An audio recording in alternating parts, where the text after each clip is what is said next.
हाँ फ्रेंड्स, तो चलिए आज चलते हैं प्रीवियस ईयर क्वेश्चन की तरफ। आज मैं आपको बताऊंगा इतिहास के कुछ बारे में। तो चलिए चलते हैं, क्वेश्चन स्टार्ट करते हैं। प्रश्न नंबर 1 है, सैंधववासी मिठास के लिए किस वस्तु का प्रयोग करते थे। कह रहा है क्वेश्चन, सैंधववासी मिठास के लिए किस वस्तु का प्रयोग करते थे। नहीं, तो इसका आंसर हो जाएगा बाबू शहद। मिठास के लिए शहद का उपयोग करता था। नहीं, अगला प्रश्न है, ऋग्वेद में, किसमें, ऋग्वेद में अघन शब्द किस पशु के लिए प्रयोग किया जाता था। किस पशु के लिए प्रयोग किया जाता था। नहीं, तो इसका आंसर हो जाएगा गाय के लिए। किसके लिए? गाय के लिए। अगला प्रश्न है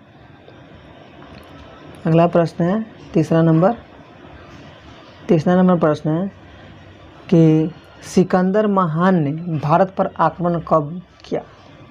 कह रहा है सिकंदर महान ने भारत पर आक्रमण कब किया। तो भारत पर आक्रमण किया 326 ईसा पूर्व में। 326 ईसा पूर्व में किया था।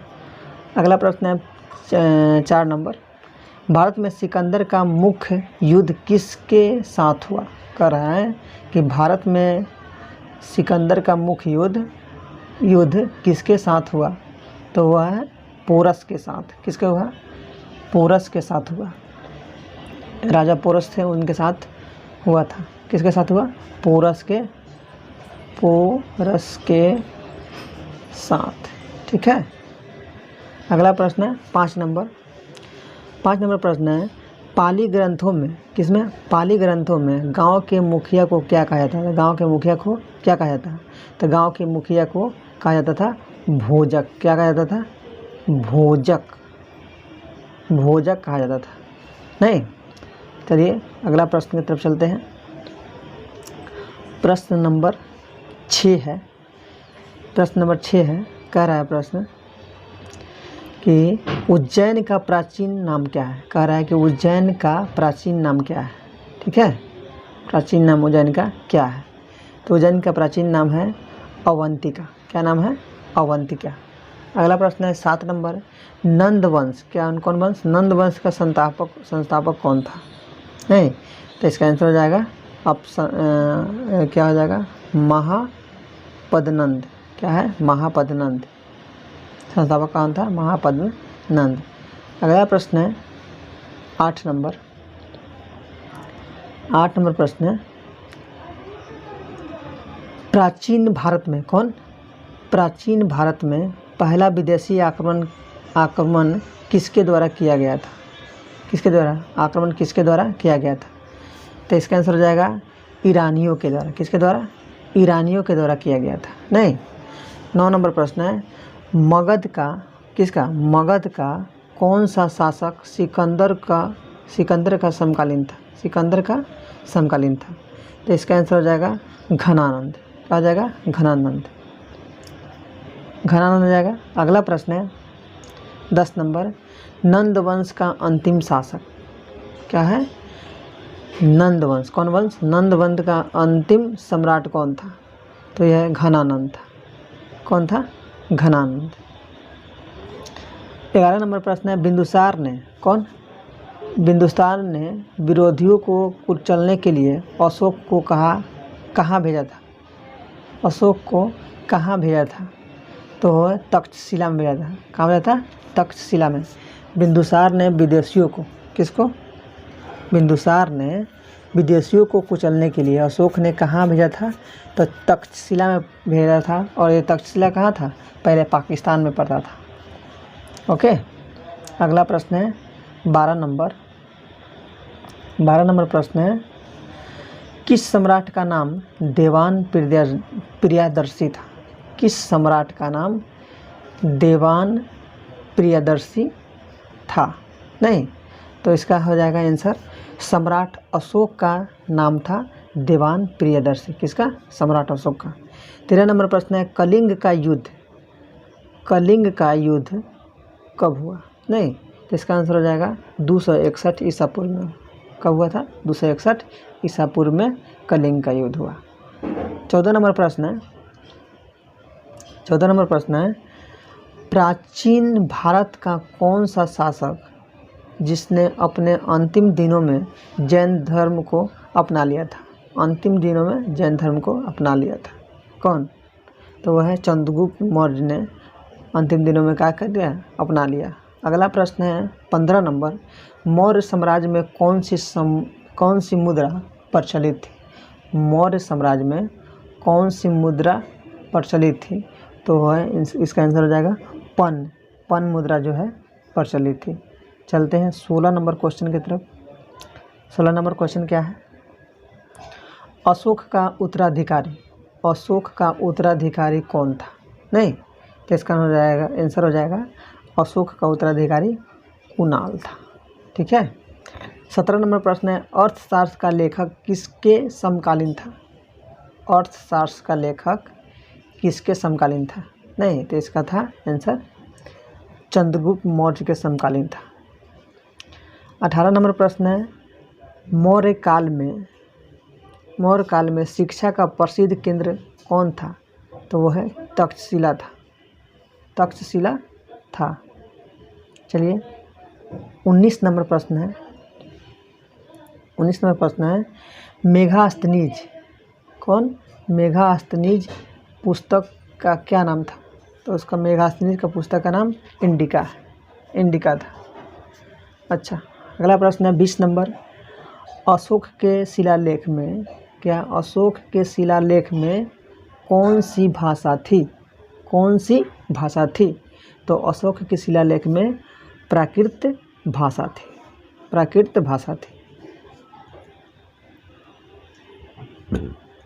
अगला प्रश्न में चलते हैं, हड़प्पा सभ्यता का पता कब और किसने लगाया?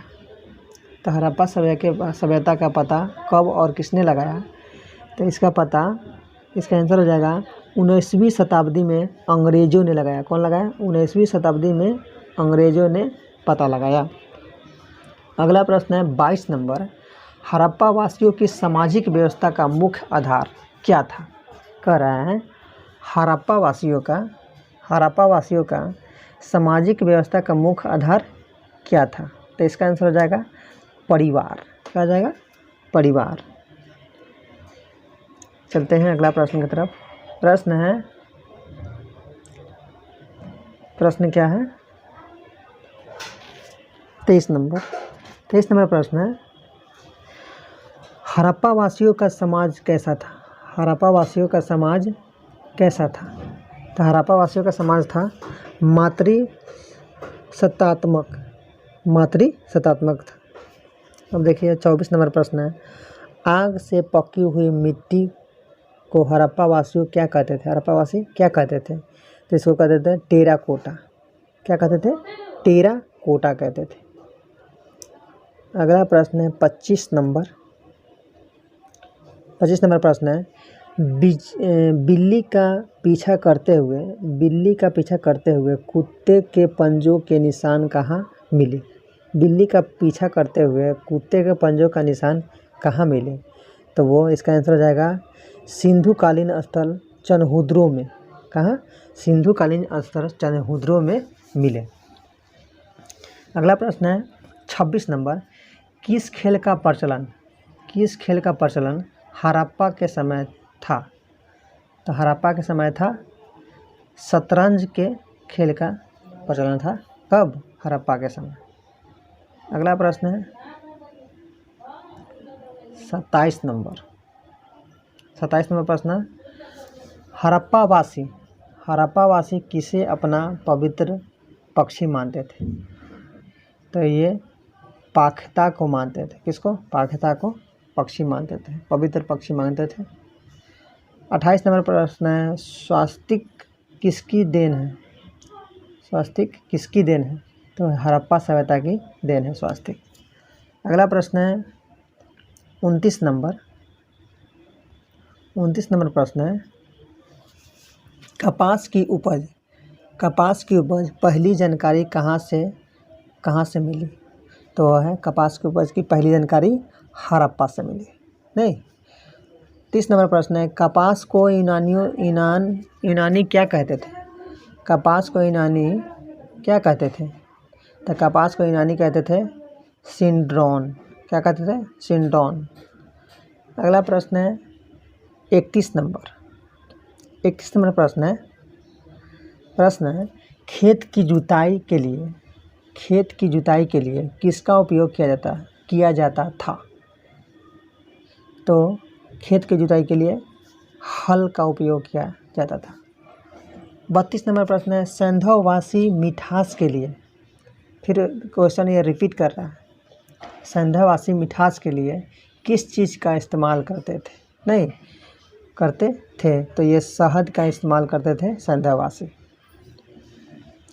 अगला प्रश्न है 33 नंबर प्रश्न को देखिए, हड़प्पा के समय व्यापार की कौन सी प्रणाली प्रचलित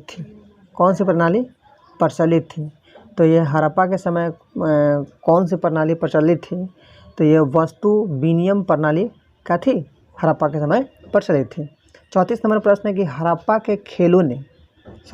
हड़प्पा के लोगों ने नगरों और घरों के विन्यास के लिए किस पद्धति को अपनाई?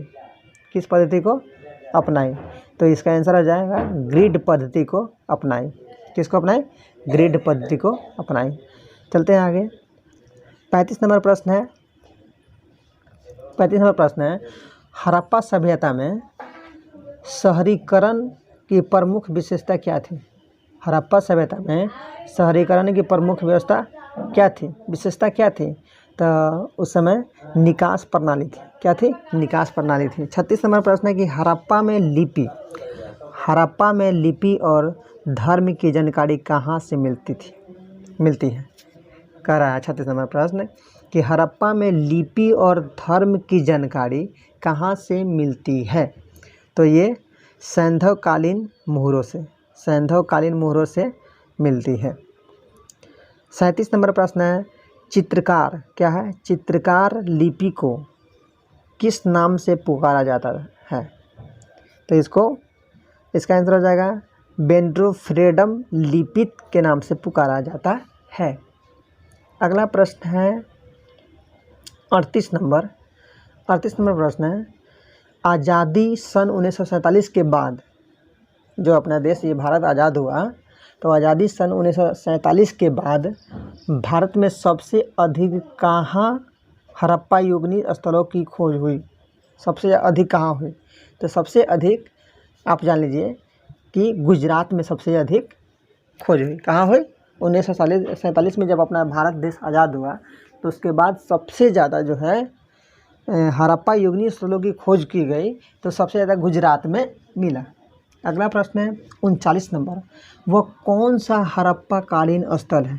पूछ रहा है क्वेश्चन। देखिए बहुत इंपॉर्टेंट क्वेश्चन है। कह रहा है कि वह कौन सा हड़प्पा कालीन स्थल है जो त्रिस्तरीय था? क्या था?